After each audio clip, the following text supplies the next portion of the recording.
Good evening. Jagtial జిల్లా Nukapalli double bedroom గృహ సముదాయాల్లో మంత్రులు పొంగులేటి శ్రీనివాసరెడ్డి, అడ్లూరి లక్ష్మణ్ కుమార్, ఎమ్మెల్యే సంజయ్ కుమార్ పర్యటించారు. లబ్ధిదారులతో కలిసి నూతన గృహప్రవేశ కార్యక్రమంలో పాల్గొన్నారు. అనంతరం లబ్ధిదారులతో నేరుగా మాట్లాడి రోడ్లు, తాగునీరు, సెల్ ఫోన్ టవర్, పాఠశాల, ఆసుపత్రి వంటి సమస్యలను అడిగి తెలుసుకున్నారు. మౌలిక వసతుల కల్పనకు 3 నెలల్లో చర్యలు తీసుకుంటామని మంత్రులు హామీ ఇచ్చారు. అనంతరం అంగన్వాడీ కేంద్రాన్ని పరిశీలించి అక్కడ సౌకర్యాలపై ఆరా తీశారు.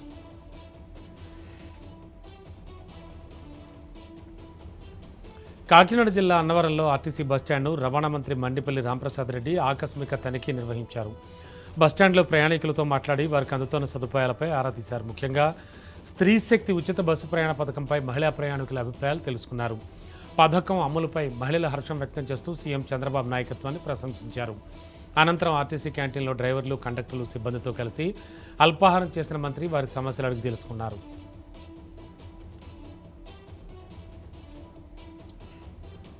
భద్రాద్రి కొత్తగూడెం జిల్లా ములకలపల్లి మండలం కమలాపురంలో అశ్వరావుపేట ఎమ్మెల్యే జారే ఆదినారాయణ పర్యటించారు. విద్యాయాత్ర మన ఎమ్మెల్యే మనబడి కార్యక్రమంలో భాగంగా ట్రైబల్ రెసిడెన్షియల్ పాఠశాలను సందర్శించారు.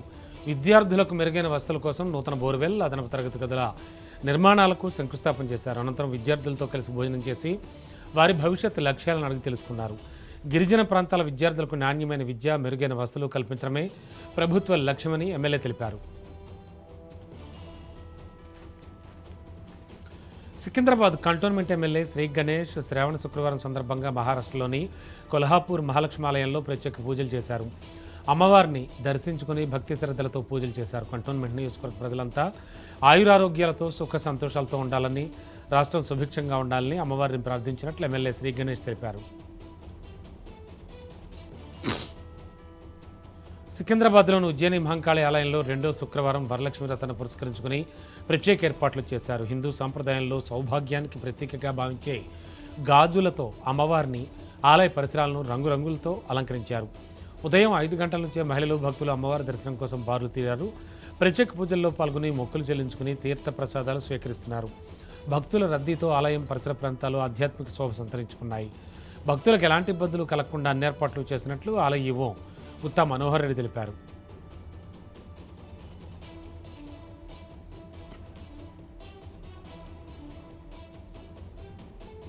మేడ్చల్ జిల్లా కొంపల్లిలో వరలక్ష్మి వ్రతం సందర్భంగా Malla Reddy Vishwavidyapeeth vice chairman doctor Preethi Reddy ఘనంగా పూజలు చేశారు.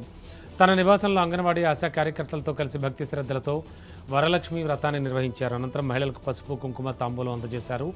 మహిళలు, చిన్నారుల సంక్షేమం, పోషణ, ఆరోగ్యంతో పాటు సమాజ సేవలో విశిష్ట సేవలు అందిస్తున్న అంగన్వాడీ ఆశా కార్యకర్తలను సత్కరించారు.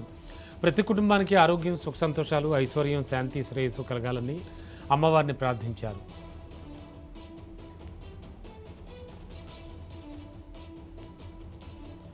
రాజన్న సిరిసిల్ల జిల్లా ప్రసిద్ధ పుణ్యక్షేత్రం వేములవాడ శ్రీ రాజరాజేశ్వర స్వామి దేవస్థానం అనుబంధ ఆలయమైన శ్రీ మహాలక్ష్మి అమ్మవారి ఆలయంలో వరలక్ష్మి శుక్రవారం సందర్భంగా ప్రత్యేక పూజలు నిర్వహించారు. ఉదయం ఆలయ అర్చకులు అమ్మవారికి అభిషేకం, షోడశోపచార పూజలు శాస్త్రోక్తంగా నిర్వహించారు.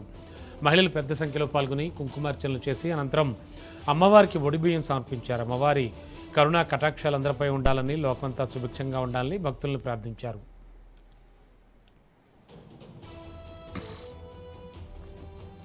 యాదాద్రి భువనగిరి జిల్లా యాదగిరిగుట్ట శ్రీ లక్ష్మీ నరసింహస్వామివారి ఆలయంలో దేవస్థానం ఆధ్వర్యంలో ఉచిత సామూహిక వరలక్ష్మి వ్రతాలు నిర్వహించారు. ప్రతి ఏటా శ్రావణమాసం మొదటి శుక్రవారం భక్తుల కోసం ఈ వ్రతాన్ని ఉచితంగా నిర్వహించడంతో పాటు పూజ సామాగ్రిని కూడా దేవస్థానమే సమకూరుస్తుంది. ఇందులో భాగంగా ఇవాళ నిర్వహించిన వరలక్ష్మి వ్రతంలో స్థానిక మహిళలతో పాటు వివిధ ప్రాంతాల నుంచి వచ్చిన భక్తులు కూడా పెద్ద సంఖ్యలో పాల్గొన్నారు. ఉపవాస దీక్షలు చేపట్టిన మహిళలు భక్తి శ్రద్ధలతో అమ్మవారిని పూజించి వరలక్ష్మి వ్రతం ఆచరించారు.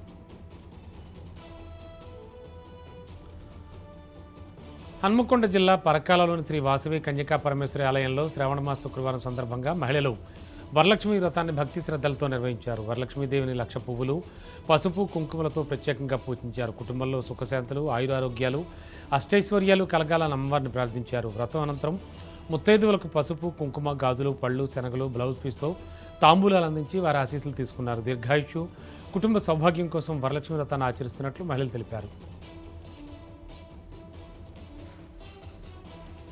పార్వతీపురం మన్యం జిల్లా సాలూరు పట్టణంలో శ్రావణ శుక్రవారం 2వ వారం సందర్భంగా ఆలయాల్లో ప్రత్యేక పూజలు ఘనంగా నిర్వహించారు. వాసవి కన్యకా పరమేశ్వరి అమ్మవారి ఆలయంలో బంగారు చీరతో అమ్మవారిని సుందరంగా అలంకరించగా కామాక్షం ఆలయంలో కూడా ప్రత్యేక పూజలు అభిషేకాలు నిర్వహించారు. ఉదయం 5 గంటల నుంచే పలు ఆలయాల్లో పూజా కార్యక్రమాలు ప్రారంభమయ్యాయి. మహిళలు వరలక్ష్మి వ్రతాలను భక్తి శ్రద్ధలతో నిర్వహించారు. ఆలయాలకు భక్తులు పెద్ద సంఖ్యలో తరలిరావడంతో సాలూరులో పండగ వాతావరణం నెలకొంది.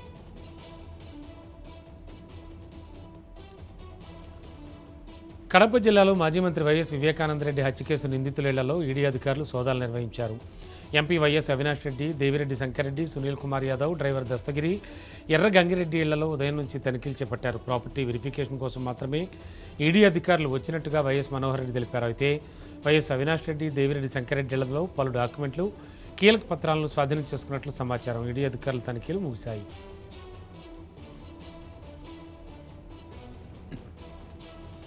మంచిర్యాల జిల్లా జన్నారం మండలంలో ఏసీబీ అధికారులు చేపట్టిన దాడి కలకలం రేపింది.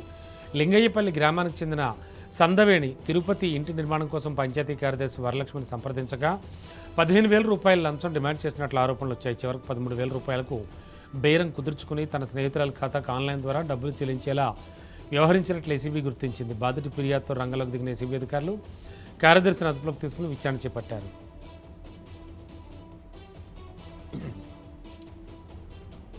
ఫోన్ ట్యాపింగ్ కేసులో కాంగ్రెస్ నేత కోటూరి మానవతారాయ్ సిట్ విచారణకు హాజరయ్యారు. బషీర్బాగ్లోని సీసీఎస్ కార్యాలయానికి చేరుకున్న ఆయన్ను సిట్ అధికారులు విచారిస్తున్నారు. ఫోన్ ట్యాపింగ్ బాధితుడిగా సిట్ అధికారులు నోటీసులు జారీ చేయడంతో మానవతారాయ్ విచారణకు హాజరయ్యారు. కేసుకు సంబంధించి ఆయన నుంచి కీలక వివరాలు సిట్ అధికారులు సేకరించారు.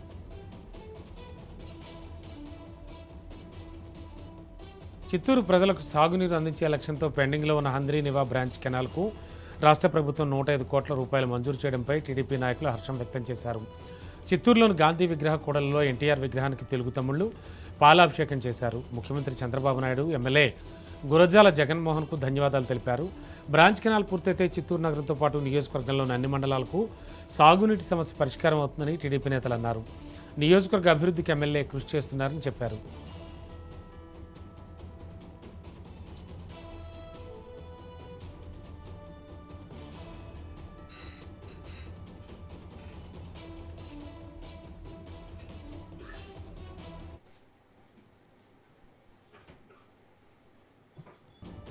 సూర్యాపేటలో ప్రైవేటు విద్యాసంస్థల ఉపాధ్యాయులు భారీ నిరసన ర్యాలీ నిర్వహించారు. నల్గొండ జిల్లా కొండమల్లేపల్లిలో ప్రైవేటు పాఠశాల ప్రిన్సిపల్ రూపారెడ్డి హత్యను నిరసిస్తూ ఉపాధ్యాయులు ర్యాలీగా తరలివచ్చారు. ఘటనపై తీవ్ర ఆవేదన వ్యక్తం చేసిన వాళ్లు హంతకుల్ని కఠినంగా శిక్షించాలని, ఉపాధ్యాయులపై దాడులను అరికట్టాలని డిమాండ్ చేశారు. విద్యారంగంలో పనిచేస్తున్న మహిళలకు ప్రత్యేక భద్రత కల్పించాలని, ఇలాంటి ఘటనలు పునరావృతం కాకుండా ప్రభుత్వం కఠిన చర్యలు తీసుకోవాలని కోరారు. నిర్మల్ జిల్లా కేంద్రంలో ప్రైవేట్ పాఠశాల ప్రిన్సిపల్ రూపారెడ్డి హత్యను నిరసిస్తూ ఉపాధ్యాయులు ర్యాలీ నిర్వహించారు. స్థానిక శివాజీ చౌక్ నుంచి అంబేద్కర్ చౌక్ వరకు సాగిన ర్యాలీలో జిల్లాలోని వివిధ ప్రైవేట్ పాఠశాలల ఉపాధ్యాయులు పెద్ద సంఖ్యలో పాల్గొన్నారు. ఉపాధ్యాయులపై ఇలాంటి ఘటనలు జరగడం అమానుషమని ఆవేదన వ్యక్తం చేశారు. విద్యార్థుల రక్షణకు చట్టాలు ఉన్నట్లే ప్రైవేట్ టీచర్ల రక్షణ కోసం ప్రత్యేక చట్టం తీసుకురావాలని ప్రభుత్వాన్ని డిమాండ్ చేశారు. హన్మకొండలో ప్రైవేట్ పాఠశాలల యాజమాన్యాలు భారీ ర్యాలీ నిర్వహించారు.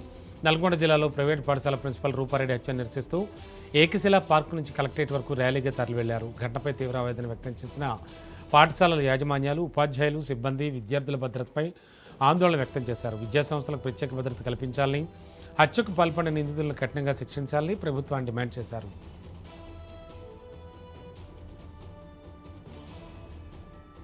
హన్మకొండలో జీవో నెంబర్ 97 వెంటనే రద్దు చేయాలని డిమాండ్ చేస్తూ ప్రభుత్వ పాలిటెక్నిక్ కళాశాలల విద్యార్థులు ఆందోళన చేపట్టారు. ఏబీవీపీ ఆధ్వర్యంలో అంబేద్కర్ సర్కిల్ నుంచి హన్మకొండ కలెక్టరేట్ వరకు భారీ ర్యాలీ నిర్వహించి కలెక్టరేట్ ప్రధాన గేటు ముందు మహాధర్నాకు దిగారు. జీవో 97 అమలుతో డిప్లొమా విద్యార్థుల భవిష్యత్తుకు తీవ్ర నష్టం జరుగుతుందని ఆందోళన వ్యక్తం చేశారు. విద్యార్థులు భారీగా తరలిరావడంతో కొద్దిసేపు అక్కడ ఉద్రిక్తత నెలకొంది. సమస్య పరిష్కరించకపోతే ఆందోళన మరింత ఉధృతం చేస్తామని విద్యార్థులు హెచ్చరించారు.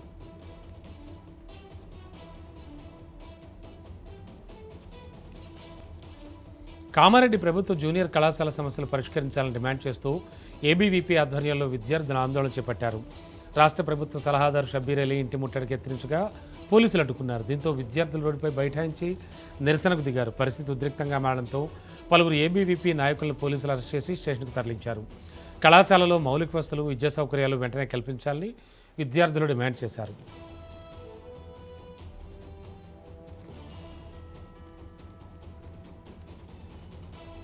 తిరుపతి జిల్లా ఏర్పేడు మండలంలో వరుస గొలుసు దొంగతనాలకు పాల్పడుతున్న 2 నిందితులను పోలీసులు అరెస్ట్ చేశారు. కోటక ఫ్లైఓవర్ యొద్ద యానాది విక్టర్ విజయరాజ్, డేవిడ్ కుమార్లను అదుపులోకి తీసుకున్నారు. వారి వద్ద నుంచి 10,21,000 రూపాయల విలువైన బంగారు ఆభరణాలతో పాటు బైక్ స్వాధీనం చేసుకున్నారు. విలాసాలు, వ్యసనాల కోసం నిందితులు చోరీకి పాల్పడినట్లు అదనపు ఎస్పీ శ్రీనివాసులు తెలిపారు.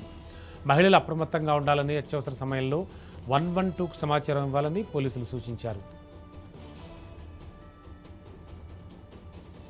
కామారెడ్డి జిల్లా కేంద్రానికి ఆనుకొని నూతనంగా ఏర్పడ్డ వైఎస్ కాలనీలో దొంగలు హల్చల్ చేశారు. తాళం వేసి ఉన్న 3 ఇళ్లను టార్గెట్ చేసి తాళాలు పగలగొట్టి చోరీలకు పాల్పడ్డారు. బండి చంద్రశేఖర్, ఫిరంగి రాజేశ్వర్తో పాటు మరో వ్యక్తి ఇంట్లో సామాన్లు చంద్రవందర చేసిన దుండగులు 3 ఇళ్లతో కలిపి సుమారు 10 తులాల వెండి వస్తువులు అపహరించారు. అర్ధరాత్రి 3 వ్యక్తులు ముసుగులో ధరించి కాలనీలో సంచరించిన దృశ్యాలు సీసీ కెమెరాల్లో నమోదైనట్లు స్థానికులు తెలిపారు. ఇక ఎస్పీ కార్యాలయానికి కొత్తవేట దూరంలోనే చోరీలు జరగడంతో స్థానికుల్లో భయాందోళన నెలకొంది. దేవునిపల్లి పోలీసులు కేసు నమోదు చేసి దర్యాప్తు చేపట్టారు. రాజన్న సిరిసిల్ల జిల్లాలోని గంభీరావుపేట, ఎల్లారెడ్డిపేట మండలాల్లో దొంగలు బీభత్సం సృష్టించారు. గంభీరావుపేట మండలం కోళ్లమద్ది గ్రామంలో తాళం వేసి ఉన్న 3 ఇళ్లను టార్గెట్ చేసిన దుండగులు మంజుల, దీప, రాజు ఇళ్ల తాళాలు పగలగొట్టి చోరీకి పాల్పడ్డారు. 3 ఇళ్లలో కలిపి 3 తులాల బంగారం, 21 తులాల వెండి, 8,000 రూపాయల నగదు అపహరించినట్లు బాధితులు తెలిపారు. బంధువుల ఇళ్లకు వెళ్లిన సమయాన్ని అదునుగా చేసుకుని దొంగలు చోరీకి పాల్పడ్డారు. మరోవైపు ఎల్లారెడ్డిపేట మండలం గొల్లపల్లిలోని సూపర్ మార్కెట్లో కూడా సరుకులు, నగదు ఎత్తుకెళ్లారు. రంగంలోకి దిగిన పోలీసులు డాగ్ స్క్వాడ్తో తనిఖీలు చేపట్టి దర్యాప్తు చేస్తున్నారు. ఒకే రోజు 2 మండలాల్లో చోరీలు జరగడంతో స్థానికులు భయాందోళనకు గురవుతున్నారు.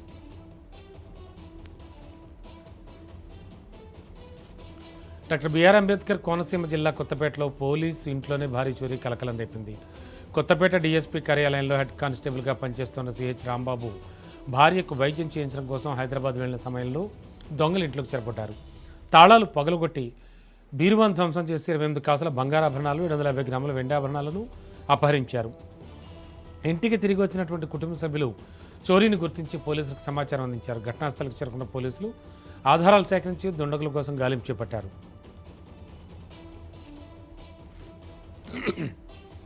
ఆదిలాబాద్లో అంతర్రాష్ట్ర సైబర్ నేరగాళ్ల ముఠా గుట్టురట్టయింది. నేషనల్ ఫర్టిలైజర్స్ పేరుతో నకిలీ ఫ్రాంచైజీ ఇప్పిస్తామని మోసం చేస్తున్న బీహార్కు చెందిన 5 పోలీసులు అరెస్ట్ చేశారు. జైనద్ పోలీస్ స్టేషన్ పరిధిలో వ్యక్తి నుంచి 3,85,725 రూపాయలు మోసం చేసిన కేసులో సాంకేతిక ఆధారాలతో నిందితులను గుర్తించారు. దేశవ్యాప్తంగా 498 సైబర్ నేరాల ఫిర్యాదు, సుమారు 3.5 కోట్ల మోసాలకు పాల్పడినట్లు ఎస్పీ అఖిల్ మహాజన్ తెలిపారు. నిందితుల నుంచి 10 మొబైల్ ఫోన్లు, నగదు, బ్యాంక్ ఖాతాలను సొమ్మును స్వాధీనం చేసుకున్నారు.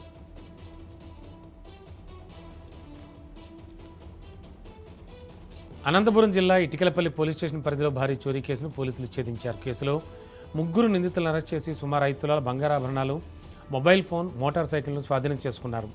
ఆర్ఎండ్బి ఏఈ సాకేత్ ధనలక్ష్మీదేవి ఇంట్లో జూలై 15న 156 గ్రాముల బంగారాభరణాలు చోరీకి గురయ్యాయి. ప్రధాన నిందితుడు గతంలో బాధితురాల వద్ద డ్రైవర్గా పనిచేసినట్లు పోలీసులు తెలిపారు. చోరీ చేసిన బంగారంలో కొంత భాగాన్ని ఫైనాన్స్ సంస్థలో తాకట్టు పెట్టినట్లు గుర్తించిన పోలీసులు మరింత బంగారాన్ని రికవరీ చేసేందుకు దర్యాప్తు కొనసాగిస్తున్నారు.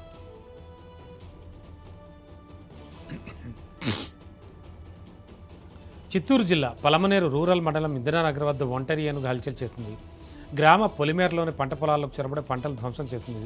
సమాచారం అందుకున్న అటవీ అధికారులు ఎలిఫెంట్ ట్రాకర్స్ ఘటనాస్థలికి చేరుకుని బాణసంచా పేలుస్తూ ఏనుగును అటవీ ప్రాంతం వైపు మళ్లించే ప్రయత్నం చేశారు. అయితే హ్యాంగింగ్ సోలార్ ఫెన్సింగ్ సైతం ధ్వంసం చేసిన ఏనుగు గుడియాత్తం రోడ్డుపైకి వచ్చి ట్రాకర్స్ పైకి దూసుకొచ్చింది. దీంతో వాళ్లు గ్రామస్తులు పరుగులు తీశారు. సుమారు 3 గంటల పాటు ఏనుగు ఆపరేషన్ కొనసాగింది. డాక్టర్ బిఆర్ అంబేద్కర్ కోనసీమ జిల్లా రాజోల్ నియోజకవర్గం మల్కీపురంలో ఆర్బీఐ ప్రతినిధులు అవగాహన సదస్సు నిర్వహించారు. ఎన్బీఎఫ్సీలు ఎలా పనిచేస్తాయి, రుణాలపై వడ్డీ విధానం, రికవరీ ప్రక్రియపై ప్రజలకు వివరించారు. రుణం తీసుకునే ముందు సంస్థ నిబంధనలు, వడ్డీ రేట్లు, చెల్లింపు విధానాలు పూర్తిగా తెలుసుకోవాలని సూచించారు. అనుమానాస్పద ఆన్లైన్, మొబైల్ యాప్ రుణాలను నమ్మవద్దని రాజోల్ సీఐ సురేష్ బాబు హెచ్చరించారు. డిజిటల్ అరెస్ట్ పేరుతో ఎవరైనా బెదిరించి డబ్బులు డిమాండ్ చేస్తే భయపడకుండా వెంటనే పోలీసులకు సమాచారం ఇవ్వాలని సూచించారు.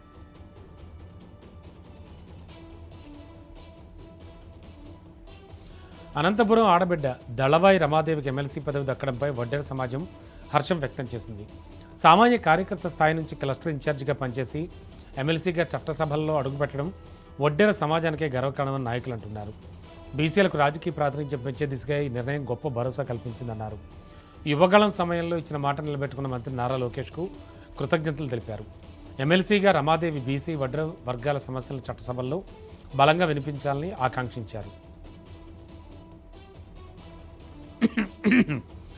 మేడ్చల్ జిల్లా గుండ్లపోచంపల్లి డివిజన్లోని మయోరా ఇండియా కంపెనీ ఎదుట ఉద్యోగుల సమ్మె 5వ రోజుకు చేరుకుంది. కార్మికుల ఆందోళనకు మాజీ మంత్రి, మయోరా ఇండియా బీఆర్టీయూ యూనియన్ అధ్యక్షుడు శ్రీనివాస్ గౌడ్ మద్దతు తెలిపి ధర్నాలో పాల్గొన్నారు. కార్మికుల న్యాయమైన డిమాండ్లను వెంటనే పరిష్కరించాలని ఆయన డిమాండ్ చేశారు. ఉద్యోగ భద్రత కల్పించడంతో పాటు కక్ష సాధింపు చర్యలు, వేధింపులు నిలిపేయాలని కోరారు. డిస్మిస్ చేసిన వైస్ ప్రెసిడెంట్ కె బాలమల్లేష్ను తిరిగి విధుల్లోకి తీసుకోవడంతో పాటు కోత విధించిన ఇన్సెంటివ్స్ చెల్లించాలని డిమాండ్ చేశారు. తిరుమల శ్రీవారిని పలువురు ప్రముఖులు దర్శించుకున్నారు. వీఐపీ బ్రేక్ టైంలో తమిళనాడు సూరి, సంగీత దర్శకుడు మణిశర్మ, తెలంగాణ జూబ్లీహిల్స్ ఎమ్మెల్యే అనిల్ యాదవ్ వేర్వేరుగా స్వామివారి సేవలో పాల్గొన్నారు. టీటీడీ అధికారులు వారికి స్వాగతం పలికి దర్శన ఏర్పాట్లు చేశారు. అనంతరం స్వామివారిని దర్శించుకున్న ప్రముఖులకు రంగనాయకుల మండపంలో పండితుల ఆశీర్వచనం అందించి తీర్థ ప్రసాదాలు అందజేశారు. నారాయణుడిపై కూడా అద్భుతమైన పాట చేయాలని మణిశర్మ ఆకాంక్షించారు. వరలక్ష్మి వ్రతం సందర్భంగా శ్రీవారి దర్శనానికి వచ్చానని ఎమ్మెల్యే అనిల్ యాదవ్ తెలిపారు.